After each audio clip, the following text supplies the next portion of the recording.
За сайн бацгаана уу та бүхэнд өнөөдрийн мэндийг хүргэе. Ингээд нэлээд дэлгэрэнгүй танилцуулга хийсэнд баярлалаа. За би нэг гурван асуулт ингээд тавья. За нэгдүгээр болохоор энэ үндсэн чиглэлийн хүрээнд эрчим хүчний салбарын хувьд дотоодын хэрэгцээг бүрэн ханганаа.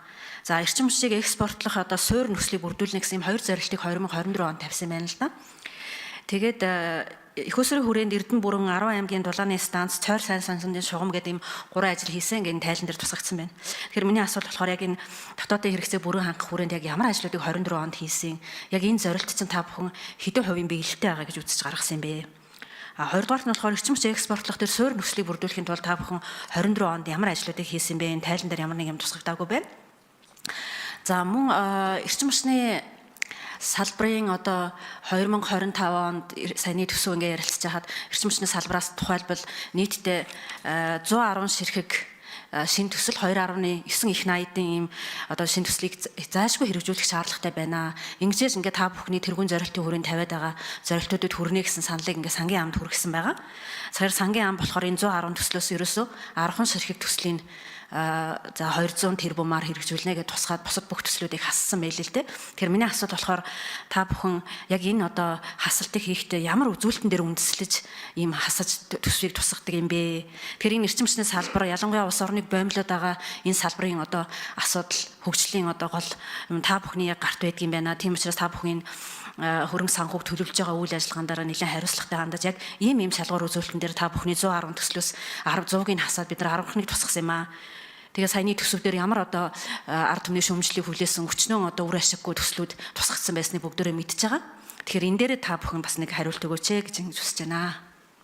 Өнгөрсөн жил буюу 2024 онд бол эрчим хүчний салбарт улсын төсвийн хөрөнгө оруулалтаар нийтдээ 56 төсөл арга хэмжээндээр 226 тэрбум төгрөг батлагдсан байсан. За гүйцэтгэл бол 90% жилийн эцээр гарсан. Эрдэнэ бүрэнгийн усан цахилгаан станцын төслийг та бүхэн мэдж байгаа. Хятадын Экзим банкны зээлээр хэрэгжихээр тусгайлсан зээлийн хэлцээр нь 2024 11-р сард байгуулагдаад сая оны өмнө 12 сарын 30-ны өдөр Хятадын Экзим банкнаас зээлийн гэрээ хүчин төгөл орлоо гэсэн мэдээлэл ирсэн.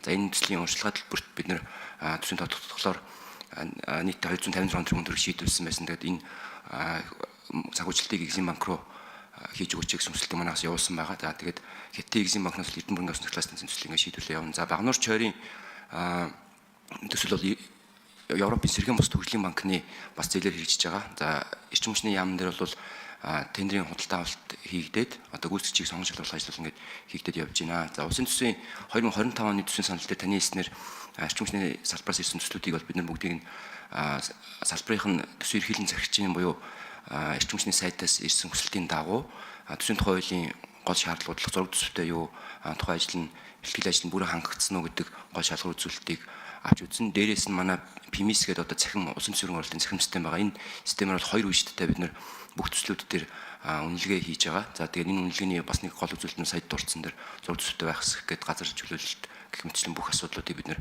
суурь болгож энэ цахим системээр бас үнэлгээ хийгдээд төслүүдийг 25 онд тусгасан байгаа. За баярлалаа.